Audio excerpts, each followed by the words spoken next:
उत्तर प्रदेश की राजनीति में 2027 विधानसभा चुनाव को लेकर माहौल लगातार गर्म होता जा रहा है। इसी बीच सुबसपा के प्रमुख और उत्तर प्रदेश के सरकार के मंत्री ओम प्रकाश राजभर ने समाजवादी पार्टी के राष्ट्रीय अध्यक्ष अखिलेश यादव के बीच बयानबाजी उनके बीच तेज हो गई है। दोनों नेताओं के बीच जुबानी जंग अब राजनीतिक चर्चा का विषय बनती जा रही है। पिछले करीब एक महीने से ओम प्रकाश राजभर लगातार समाजवादी पार्टी और उसके नेतृत्व पर हमला कर रहे हैं। वे लगभग हर दिन सोशल मीडिया प्लेटफॉर्म एक्स पर कोई न कोई बयान देकर अखिलेश यादव पर तंज कसते हुए नजर आते हैं। राजभर दावा कर रहे हैं कि समाजवादी पार्टी में अंदरूनी टूट हो सकती है और कई नेता पार्टी छोड़कर दूसरी पार्टी में शामिल हो सकते हैं। राजभर ने यह भी दावा किया है कि सपा के कई नेता भारतीय जनता पार्टी के संपर्क में हैं और आने वाले समय में पार्टी में बड़ा बदलाव देखने को मिल सकता है। उनके इन बयान के बाद उत्तर प्रदेश की राजनीति में नई बहस छिड़ गई है और विपक्षी खेमे में हलचल पैदा हो गई है। इस पूरे विवाद पर प्रतिक्रिया देते हुए अखिलेश यादव ने ओम प्रकाश राजभर के दावे को सिरे से खारिज कर दिया। उन्होंने कहा कि जो लोग सपा में टूट की बात कर रहे हैं उन्हें पहले अपनी राजनीतिक स्थिति को देखना चाहिए। अखिलेश ने तंज कसते हुए सवाल उठाया कि बीजेपी आखिर सुबसपा को कितनी सीटें दे रही है, 75, 50 या फिर सिर्फ वादे के ही मिल रहे हैं। अखिलेश यादव ने यह भी आरोप लगाया है कि बीजेपी अपने गठबंधन सहयोगियों को केवल राजनीतिक इस्तेमाल के लिए उपयोग करती है और बाद में उनकी स्थिति कमजोर कर देती है। उनका कहना है कि कई बार अफवाहें फैल जाती हैं कि गठबंधन सहयोगियों को बड़ी संख्या में सीटें मिलेंगी, लेकिन बाद में स्थिति साफ नहीं हो पाती।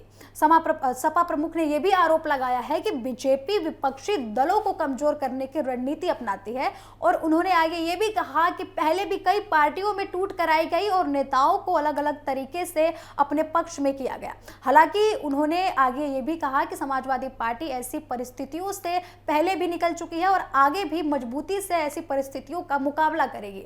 अब इसी बीच अखिलेश यादव ने एक और बड़ा आरोप भी लगाते हुए ओम प्रकाश राजभर पर अपने बयानों की बौछार कर दी। आपको बता दें कि उन्होंने ये बोला है कि वे बीजेपी के इशारे पर समाजवादी पार्टी पर हमला करते हैं। उनके अनुसार बीजेपी जानबूझकर राजभर को आगे कर रही है ताकि विपक्षी दलों पर दबाव बनाया जा सके और राजनीतिक लाभ उठाया जा सके।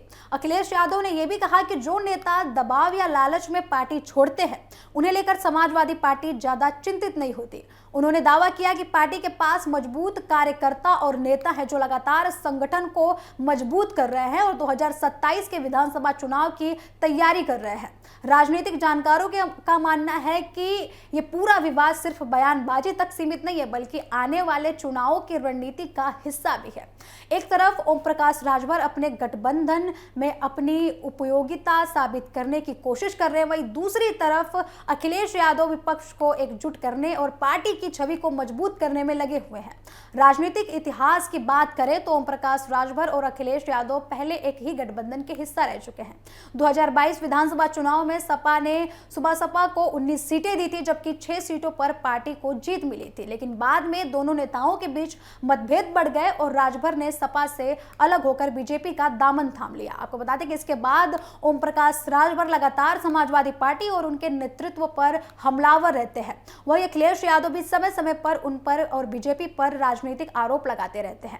राजनीतिक विश्लेषकों का कहना है कि अगर अखिलेश यादव का यह रुख यह संकेत देता है कि वे अब नेताओं को लेकर सख्त और बीजेपी के साथ रहकर लगातार सपा पर हमला करते हैं। हालांकि उन्होंने सीधे तौर पर किसी का नाम नहीं लिया, लेकिन इसको ओम प्रकाश राजभर से जोड़कर देखा जा रहा है। और दूसरी ओर बीजेपी और उसके सहयोगी दल 2027 के चुनाव को ध्यान में रखते हुए अपने गठबंधन को और भी ज्यादा मजबूत करने में जुटे हुए हैं। आपको बता दें कि सुबसपा भी अपने राजनीतिक प्रभाव को बनाए रखने के लिए और सीटों पर बातचीत मजबूत करने के लिए पूरी कोशिश कर रही है। अपने गठबंधन में पूरी तरीके से सक्रिय नजर आ रही है।